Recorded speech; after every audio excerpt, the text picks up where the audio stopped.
Hi, I'm Patrick Dudemeister, and you're watching ZoyncTV. This is a quick video on how to make a simple barrel in 3ds Max. It's just goes over the basic techniques that you'll need to know. Okay, so if you open up 3ds Max, this is what it'll look like.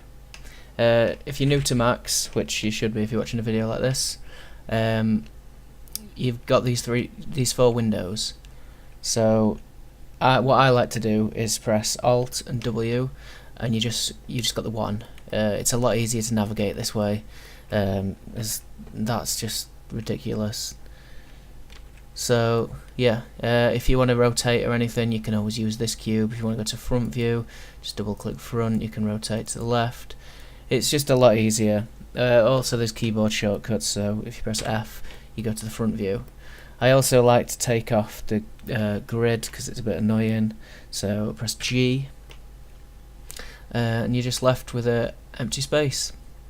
Okay, so now to get started, if you press the T key on the keyboard, you go to the top view. You can also, it says up here so you know what view you're in. So yeah, so if you click on the create, you can go to cylinder and just drag it out, and then once you've done it once, that's just for the width. So now you need to do the height. If you click again, that'll be the height. So if you press F, now you go to the front view again, and you can move it up and down, and just however big you want it really. I think about there will do. It's only going to be a rough barrel, so let's try and keep it quick. So press F again, so you're at the front. Okay, so that should be alright. Looks alright. So if you go to the modifier, here we have the modifier list. Click on here. This is all the different modifiers you can put on. There's some really complex stuff, but if you just add an edit poly, then you can go to polygon down here. Now polygon will select any sort of polygon on the model, so all these squares, they're all polygons, or the circle here, that's a polygon. So if you click on the top one and the bottom one, if you hold Control and click the bottom one, then you select both. So to start with, go on the right here, go on Inset and click on the settings. This will bring this little window up, and just drag it up, so that about there will do. That's not bad. Right, so now go back over here and click on the extrude settings, and then drag it down, so that will create a little groove out of it, and because you've got both sides selected, it'll do it to both. So click the tick, and that's done. Okay, so what I'd also like to do is click on the line selection and double click on the line here. That'll, if you click on it once, it'll just select the one. If you double click on them, it'll select all of them. So again, go to the bottom, hold Control, double click again. So you've got both of them selected. What I'd like to do here is maybe add a chamfer, see what that looks like. Yeah, so that just basically gets rid of that edge. If you go to this one and move it up, you can add in more segments to it. I'll zoom in so you can have a better look. That can just make it more round. Obviously it adds more poly, so you can add more if you want. It's just a practice. So, but then move to here and move it up, and that'll move those out. So there you've got a nicer rounded edge. Okay, so click on the edge tool, just deselect. Now you can have a look at it. Click F to go to front view. Here we have. So click the barrel again. What I like to do here is click the vertex on the right here, and just drag and select I drag and select these ones, just the middle two lines, but it's just the vertexes that you want, so they're the blue dots that are all over it. With these selected, go to scale, which is just up here, click that, and then on the yellow, on the right angle yellow bit, you can just hold your mouse down and drag it up or down. That'll scale it out or scale it in, just whatever you want really. For this I'd do it to about here and then click off it, and then I'd go to these ones and then hold control and select these ones as well, and then move these out to about there. Will do. So click off that, and there we now got a bit of a barrel going on, a bit simple. So what I'd like to do here is we need some rings or something that go around it. So if it's a wooden barrel, it could be metal rings, holding it together, just make it a bit more interesting. So I'd like to go to Swift Loops just up here, click that, and then now you can add in loops wherever you want. Don't do that, that's just an example. As you see, look, there's different loops, so you can add in more polys. So I'm going to hold Control and Z, press that, that'll delete those that I've added in. So go back to Swift Loops. Right, so I'll add one in about here. So this bit here will be one ring. I'll add another one about here, and then another one. Actually no, I won't add that one in. I'll go one there and one there for now, and then one there and one there. That'll do. So if you right mouse click off it, that'll get rid of the Swift loop. Go back to polygon just on the right here. So now you've got these rings. If you click on one polygon and hold the shift key, click on any one that's say if you click on one below, it'll select all those. If you click on one next to it while you're holding shift, it'll select all the ring. So what I'll go now is extrude on the right, so click on settings.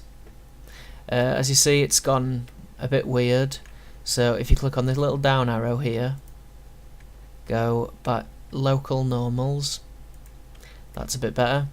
But obviously it's extruded inwards, so if you just move that out a bit till you're happy with it, maybe about there will do. And then you can click off that onto another poly, so this will be another ring. Again, hold down the shift key and click on the one next to it. If you click the extrude settings, it'll remember the last one you did, so that'll be exactly the same as that one. So if you just click the tick, that'll be fine. So again, hold down shift, click, so select them all, extrude, click tick, another one, shift, click, select them all, and settings. There you go. And there we have a simple barrel. I'll just change the colour by clicking on this here. This is just the basic colour, just so you can maybe get a better idea of how it's going to look. If it goes off like that, it's because you've got nothing selected. You can just press F again to get back to the front view. And then we have a simple barrel. Very basic.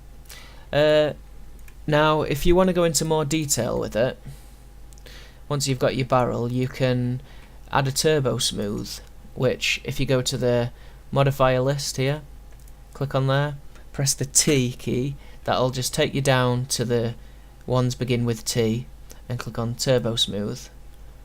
Now turbo smooth just adds in a lot more polys to what you've got, so it just smooths it over. You can add more iterations, so it adds even more, but if you just add add 2 for now, and then click off it. As you see, the barrel's gone really weird looking. It's not how it should be. So if you click back on it, click on this little light bulb here, and the turbo smooth's still on, it's just not visible. So you can click back on edit poly, and this will bring back up these selection tools. So what you have to do here is you have to add in edge control loops. So if you go back to Swift Loop, you can click, say, here and here, and now click back on the turbo smooth.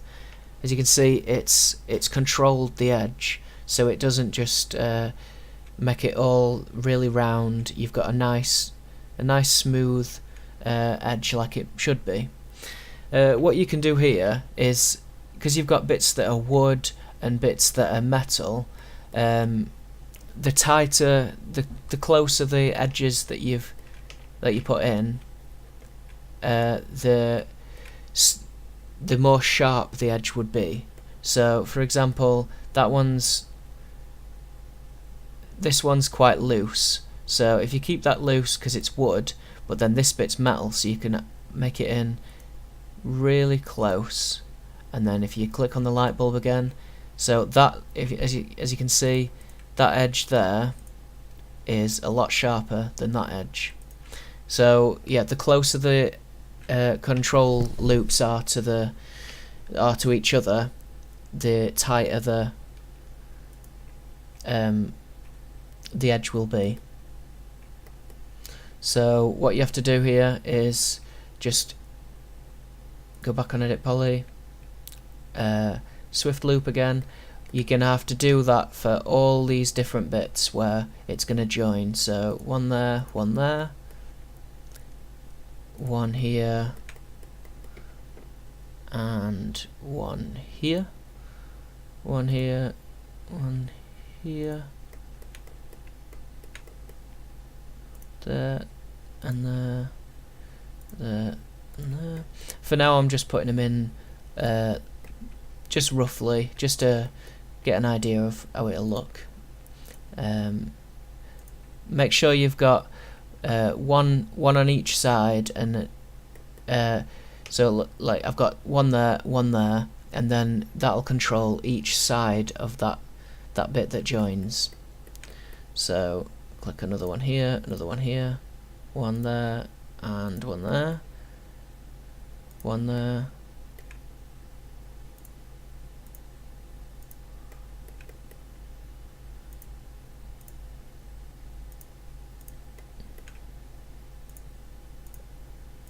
There we go, and that should be alright.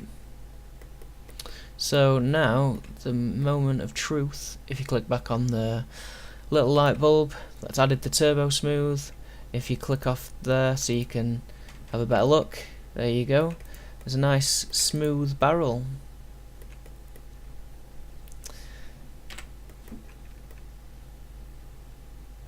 This is very high poly, so if it was in a game you wouldn't want it that high poly. You wouldn't have a turbo smooth on it in a game, because this would it'd take up too much memory. But yeah, if you're just trying to make a portfolio piece or something, there you go, just a quick barrel. Then you'd have to go on and texture it. So yeah, you've been watching ZoyncTV. Thanks for watching. Post any questions you have in the comments and we'll try our best to answer.